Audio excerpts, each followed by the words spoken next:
sehingga saya bilang begini, oke, kalau begitu biarlah saya sendiri sebagai rektor UNM. Saya curhat kepada beliau, saya tanda tangan sendiri dan mohon izinkan saya untuk melakukan. Realistis, saya akan membangun dulu, memperbaiki semua fasilitas yang ada. Kalau fasilitas ini terbentuk, insya Allah kami akan menapaki strategi yang lebih tinggi kualitasnya.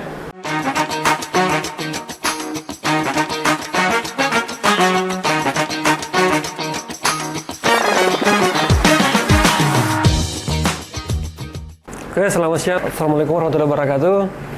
Saya Ridwan Marsuki, redaktur harian Fajar. Hari ini kita kembali menggelar podcast untuk mengulas tuntas mengenai perjalanan UNM dan khususnya Pak Rektor Prof. Kartajayadi yang hari ini memasuki 1 tahun pengabdian beliau. Kita akan menggali seperti apa perjalanan beliau selama memimpin 1 tahun ini, apa tantangan, apa riak-riak yang dihadapi, dan kita akan menyimak selanjutnya. Prof, selamat menjalankan amanah selama 1 tahun ini. Tentu dalam perjalanan ini, apalagi memulai itu lebih sulit dibanding melanjutkan. Betul. Nah, tantangan awal yang dihadapi seperti apa saja itu, Prof? Ya, jadi 1 tahun kepemimpinan saya ini memang saya baru rektor, tetapi sungguhnya saya karena berada pada posisi wakil rektor sebelumnya, jadi saya paham apa yang terjadi. Jadi saya harus memperbaiki semua, melajukan semua yang selama ini ketika saya berada di dalam UNM juga tidak dalam posisi pengambil kebijakan utama. Jadi inilah yang saya akan melanjutkan apa-apa yang kemarin kurang baik, perlu dikembangkan, perlu ditingkatkan. Gitu. Ada nuansa suasana psikologis yang terbangun pada saat Prof masuk, terutama nuansa politik psikologi yang mungkin masih ada dominasi dan hegemoni pada kepemimpinan sebelumnya. Nah, bagaimana menjembatani hal itu, Prof, ketika baru masuk dan ada tanda kutip kubu-kubuan, tapi secara politik sebetulnya ini bisa diantisipasi? Ya, jadi saya itu sangat beruntung karena saya selama ini dengan teman-teman segenap pimpinan Civitas Akademika itu alhamdulillah menurut saya bagus hubungan saya, sehingga tidak mudah untuk membalikkan kembali cara berpikir mereka di masa lalu. Katakanlah di masa lalu mereka semua itu dia menghempas ombak untuk ditujukan kepada saya. Tetapi alhamdulillah saya bisa meredam ombak itu. Setelah reda kemudian karena persahabatan saya dengan segenap pimpinan bagus, akhirnya kembali jadi bagus dalam waktu yang tidak bahkan terlalu singkat untuk kemudian semua mendukung kepemimpinan ini. Kan biasanya kalau ada dalam sebuah siklus perubahan kepemimpinan itu, Prof, selalu ada pihak yang kecewa. Nah, bagaimana memberi solusi atas kekecewaan itu sehingga menjadi potensi untuk kebaikan UNM, Prof? Ya, itulah sehingga jargon saya UNM humanis. Kami akan kalau ada yang merasa bersalah di masa lalu, tanpa dia mengatakan bahwa saya bersalah, saya langsung katakan bahwa semua kita sama. Posisi sekarang ini kita berada pada garda terdepan untuk memajukan UNM, tanpa kembali mengingat masa lalu ketika saya berhadapan-hadapan. Tapi itu saya anggap itu peristiwa politik. Ya, lalu itu peristiwa politik. Kemudian namanya peristiwa persahabatan, friendly match, semua itu adalah games yang dimainkan oleh teman-teman, tidak dalam posisi di mana aslinya dia tampil. Oleh karena itu saya kembali bisa menggugah untuk bekerja sama. Prof, di awal tahun ini tantangan besar semua lembaga dan institusi negara adalah efisiensi, Prof. UNM pasti ikut merasakan ini dan untuk menyelesaikan kebijakan itu perlu terobosan. Nah, Prof sendiri bagaimana melakukannya di UNM, Prof? Ya, itulah kemarin ketika efisiensi saya betul-betul terpukul. Tapi sebagai pemimpin saya tidak boleh perlihatkan kekecewaan itu kepada Civitas, kepada pimpinan. Saya harus tegar, meskipun saya paham pada saat efisiensi karena seluruhnya dipotong 50%, apapun. Nah, sehingga ada bidang-bidang tertentu, ada kegiatan tertentu yang setelah saya hitung tinggal 2 bulan dia bisa bertahan. Nah, oleh karena itu ada pertemuan di Jakarta dengan para rektor. Saya sampaikan rektor, menurut saya ini Presiden Prabowo adalah orang yang mau mendengarkan. Hanya tidak sampai jeritan ini ke beliau. Sehingga saya ajak semua teman-teman para rektor, bolehkah kita membuat surat menyampaikan persoalan yang dihadapi oleh perguruan tinggi ketika anggaran dipotong. Ini melalui forum rektor, Bro. Melalui forum rektor. Kemudian kita anggap bahwa itulah surat yang terbaik sedunia, surat yang teretik di dunia, yang paling sopan. Di belakangnya itu kita tanda tangan semua. Jadi ada 100-an lebih perguruan tinggi, kita tanda tangan. Tapi itu pun tidak disetujui. Sehingga saya bilang begini, oke, kalau begitu biarlah saya sendiri sebagai rektor UNM. Saya curhat kepada beliau, saya tanda tangan sendiri dan mohon izinkan saya untuk melakukan. Tidak bisa juga. Tapi semua itu saya lakukan demi bagaimana keberlanjutan dari UNM. Tapi itu suka duka itu. Ini sangat menyita waktu dan tenaga untuk bagaimana memikirkan tetap ini berjalan. Tapi pada perjalanan berikutnya, Prof, apakah... Jadi perjalanan berikut itu karena kita mendesak terus, akhirnya perlahan-lahan dikembalikan. Efisiensi dikembalikan. Saya juga kemudian mencoba memberitahu semua teman-teman di perencanaan bahwa bagian ini tetap kita dalam kondisi yang prihatin. Bagian ini cuma satu hal yang saya tidak bisa bayangkan, kalau anggaran rutin itu yang dipotong karena termasuk remunerasi di situ. Itu tidak bisa saya. Oleh karena itu saya bilang, saya sudah berpikir pada akhirnya ketika remun tidak terbayarkan dan saya tidak mampu memperjuangkan, meskipun mereka semua paham keadaan, mau tidak mau saya harus mundur. Saya katakan mundur saya karena saya tidak mampu terlalu melakukan... tinggi konsekuensi pertaruhan jabatannya, Prof, kalau harus mundur. Padahal ini kan senasional seperti itu. Tapi itu di benak kami yang paham situasi.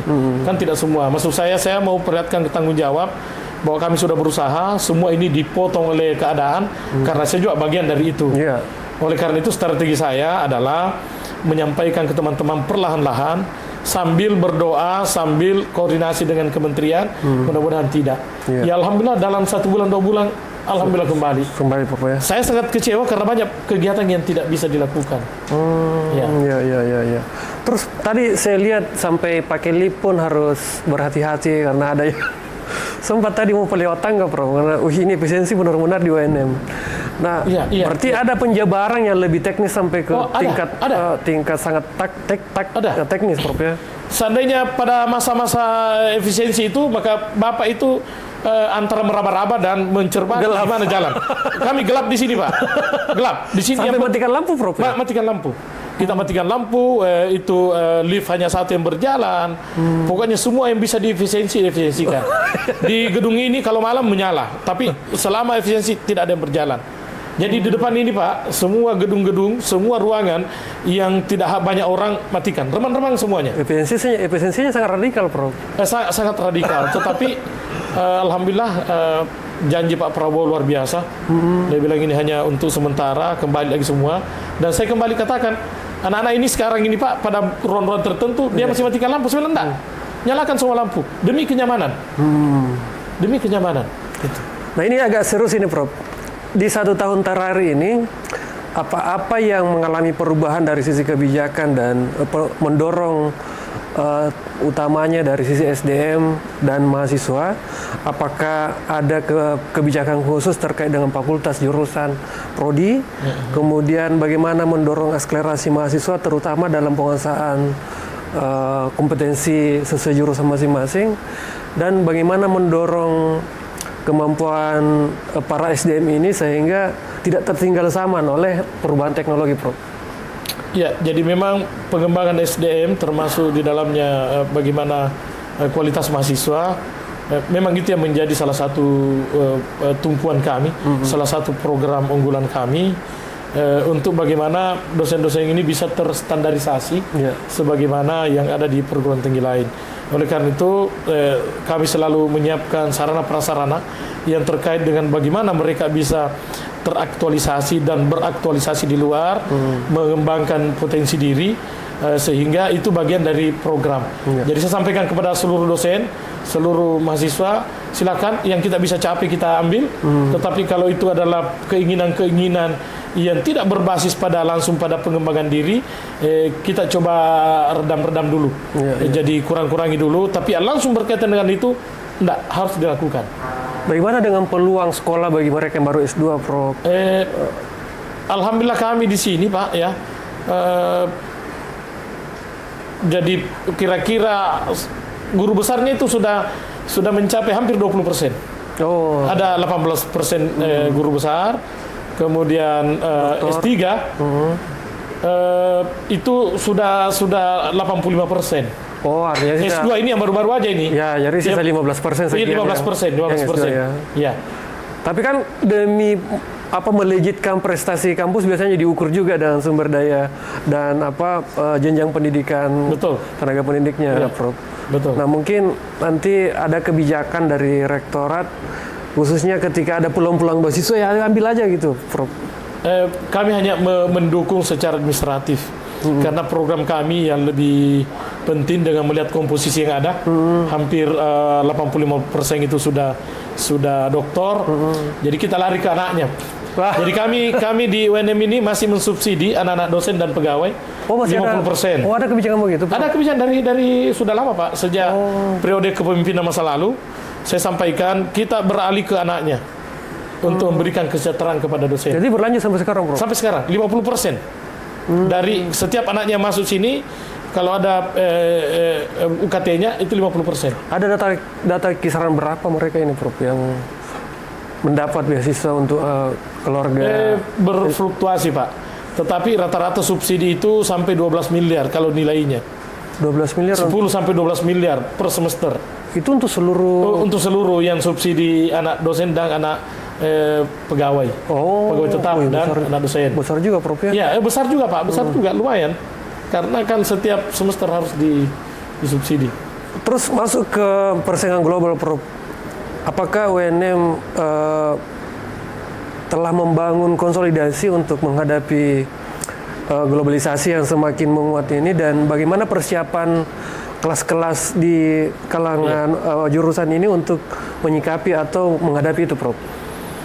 Ya, jadi memang dimulai dari jurusan. Alhamdulillah sekarang selain akreditasi yang kita genjot, jadi dari akreditasi A ke menjadi unggul, alhamdulillah prestasinya cukup tinggi. Universitas itu, Prof? Prodi dan universitas. Kalau universitas kan sudah unggul. Kalau IPT-nya ini UNM, akreditasi perguruan tingginya ini sudah unggul.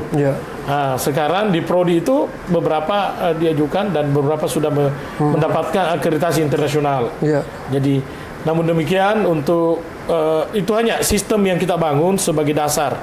Tetapi ke depan ini saya masih berpikir tentang sarana prasarana. Saya sekarang perbaiki sarana prasarana untuk kemudian itu menjadi standar bagi UNM sebagai bagian dari identitas kemajuan dari sebuah perguruan tinggi. Ada mungkin misi World Class University nanti, Prof? Malu saya menyampaikan. Saya sampai sekarang mau maaf. Biarlah teman-teman mengatakan World Class University, PTNBH, biar dulu. Biarkan saya mengatakan bahwa saya belum pantas untuk itu. Saya nggak terlalu merendah ini, Prof? Bukan rendah, tapi realistis. Realistis. Saya akan membangun dulu, memperbaiki semua fasilitas yang ada. Kalau fasilitas ini terbentuk, insya Allah kami akan menapaki strategi yang lebih tinggi kualitasnya, dan tidak mungkin juga saya akan mengatakan bahwa kami World Class University kalau ada jenjang yang belum kita lewati. Berat itu. Betul. UNM ini termasuk yang memberi banyak kesempatan kepada anak-anak di Sulawesi Selatan untuk mendapatkan pendidikan, Prof. Saya dengar sampai buka di daerah-daerah kan gitu. Nah, apakah ini memang memungkinkan? Yang pertama, yang kedua, alasannya apa sampai ada yang seperti itu? Dan yang ketiga, bagaimana kontrolnya dari UNM sendiri ini, Prof?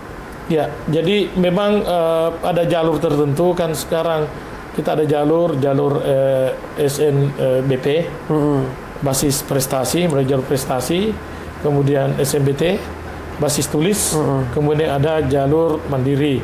Kemarin saya tambahkan lagi satu, kami ke daerah untuk menemui para ikatan alumni Oh Di iya. mana alumni kita itu boleh dari beragam profesi, namun di sini yang kita maksud sesungguhnya adalah guru-guru kita, kepala sekolah kita, para pendidik. Kalau ada siswanya apa namanya direkomendasikan karena anak ini mendaftar tidak lulus, padahal dia terbaik. Nah, Tidak semua loh Pak yang terbaik itu bisa masuk betul, di perguruan betul. tinggi. Nah, Ada yang ranking kadang satu faktor bagus. teknis juga Ada ya. teknis juga. Nah sehingga itu yang kami ambil.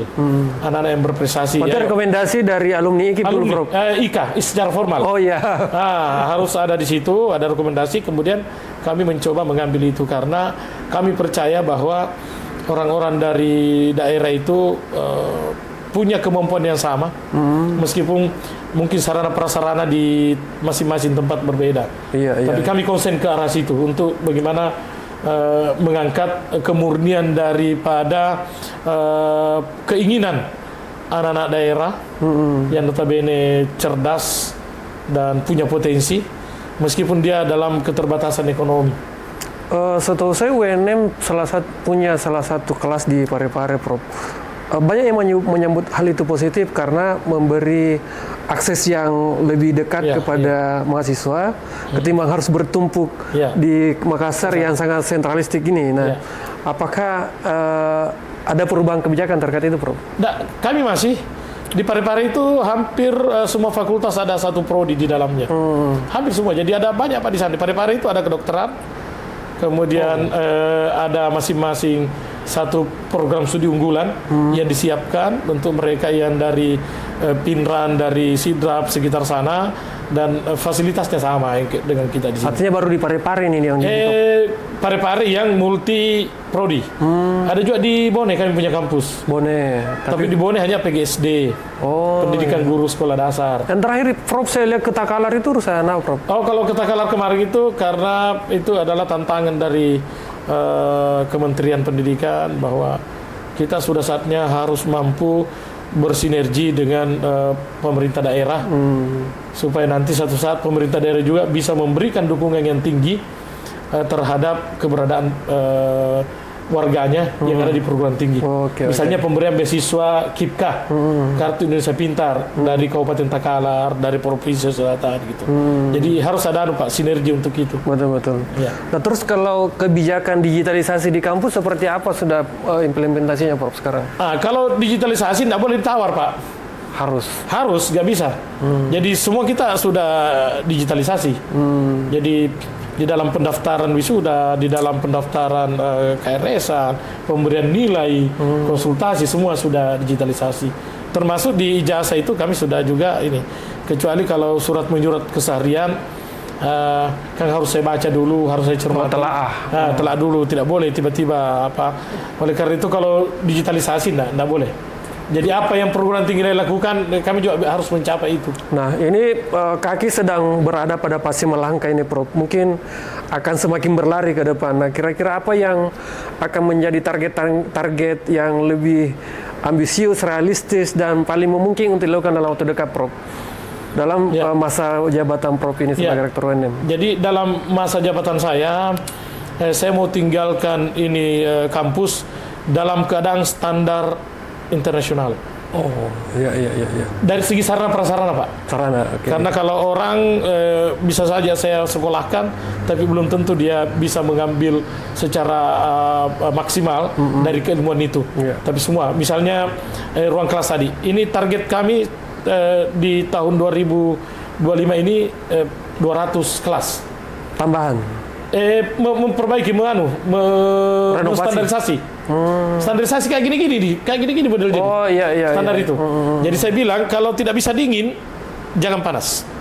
Nyaman. Nyaman. Saya mau setiap hari Sabtu, Jumat anak-anak itu bilang, aduh, kita harus kembali ke kos. Pengen rasanya di kampus lagi. Saya mau kampus itu menjadi rumah utama untuk belajar bagi mereka. Betul. Termasuk toilet, saya perbaiki Pak, toilet. Kemudian koridor antara gedung dengan lain harus ada. Tapi saya targetkan tahun ketiga selesai semua itu. Tahun keempat ya mungkin tadi itu status dari perguruan tinggi. Itu misalnya dia perguruan tinggi riset, perguruan tinggi teaching university dan sebagainya. Terus dukungan bagi UKM-UKM unit kegiatan mahasiswa, Prof, seperti apa untuk mendorong kreativitas mereka lebih tersalurkan di kampus, Prof? Ya, ini memang masih banyak kendala karena masalah pembiayaan, masalah komposisi pembiayaan. Tadi itu di masa saya mau subsidi semua ke semua unit untuk memperbaiki dulu, sehingga mau tidak mau yang tadinya tidak mau dikerjakan tetap berbiaya. Akhirnya kadang-kadang untuk mahasiswa kemudian yang mestinya dia lakukan pembiayaan kegiatan itu mungkin sama dengan yang lalu, bukan berkurang tapi sama. Kan mestinya meningkat juga ini. Iya. Tetapi saya dorong mereka untuk bagaimana mencari mencari sponsor-sponsor dengan cara menyampaikan bahwa kamu ke sini. Terakhir, Prof, kira-kira apa imbauan-imbauan Prof kepada masyarakat dan mahasiswa khususnya secara internal terkait dengan UNM ini? Mungkin ada imbauan-imbauan, ayo mendaftar di UNM seperti apa, Prof? Ya, saya kira sekarang ini di era digitalisasi, di era yang sebuah serba milenial, serba singkat, serba teknologis, saya pikir UNM ini sudah mengambil bagian dari tawaran-tawaran pendidikan tinggi di Indonesia, sehingga itu tercermin dari setiap tahun ajaran kami selalu kedatangan dari Pulau Jawa, dari Kalimantan, dari Sumatera, dari Papua. Itu artinya apa? Biarlah orang lain yang menilai UNM pada peringkat keberapa, kualitas keberapa. Oleh karena itu saya himbau kepada mahasiswa untuk mencoba memberikan keteladanan yang baik, keteladanan yang kelihatan memang kita bisa menjadi bagian dari bangsa yang berkontribusi, cerdas, adaptif, inovatif, kreatif. Demikian pula kepada dosen, saya berharap dosen dan pegawai memberikan pelayanan yang baik kepada stakeholder, kepada seluruh komponen yang akan bergabung di UNM. Betul. Saya kira itu. Oke, terima kasih atas partisipasi Anda dan kita akan kembali pada